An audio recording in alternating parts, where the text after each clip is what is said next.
February 9th, real estate and mortgage rate update. We're going to jump right into the numbers here. So 30-year fixed rate mortgage, 6.16 national average. We need some relief here. We did dip under 6% briefly, but we're hanging around here and we'd love to see it move the other direction. If you haven't seen my 2026 real estate and mortgage rate forecast, check in my Facebook feed and you will get that, and also make certain to look in the comments because the second part of that forecast is the first reply or first comment in the body of that post.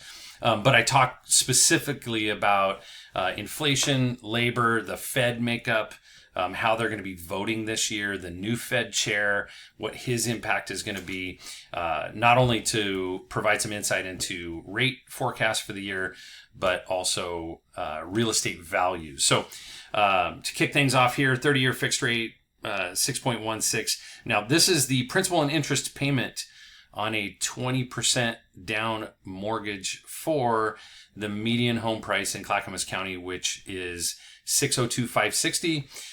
That's a loan amount of $482 and $48. If you went 15-year, your principal and interest payment would be $3,998. Again, expecting relief here, but it's going to continue to be choppy. Let's jump into what's going on in the marketplace. So, as I've mentioned before, this mortgage rates don't go up or down unless this mortgage-backed security or bond goes up or down. Each of these bars represents a day of trading. What I want to point out here is that in the absence of news, we can often look at these daily averages, these daily moving averages, to provide insight into what's going to happen. So you can see how they act as a ceiling or a floor. In this particular case, this was a floor of support. So it broke beneath it, but then closed above. It stopped at, grew slightly, dropped back down, and so forth, until we had news where it dropped significantly. So what we got just on Thursday of last week was the JOLTS report. This is the job opening and labor turnover, which was abysmal. Clearly continuing signs of weakness in the labor market, which really the Fed's going to have to start to focus on because inflation has began to get under control. And, so this is just a representation of where we can expect if we continue to see softening in labor.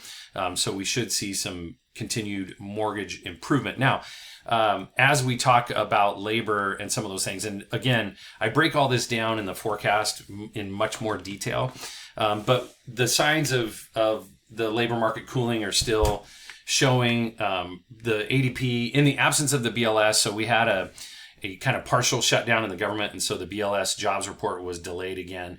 We're going to get that this Wednesday, but the ADP report, which shows private sector jobs, only added 22,000 jobs in January.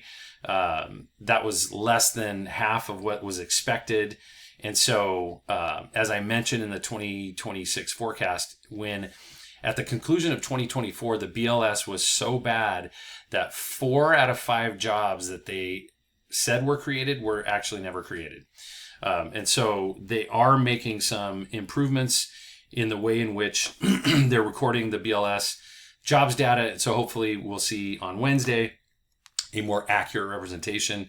But regardless, all these different signs are pointing to weak labor. And so because of that, we're going to hopefully begin to see some improvements in rates.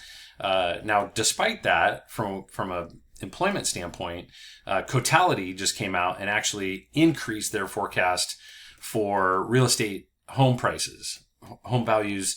They're forecasting 4.5% appreciation in 2026. That's really great and really strong. So stay tuned. Take a look at the 2026 forecast. Again, it's split across 2 videos. I think you can speed up so that I don't drone on so much. But take a look. Give me your feedback. Give me your thoughts. Would love to hear other people's opinions of what they think is going to happen in real estate and mortgage rates in 2026. Thanks so much. Talk to you soon.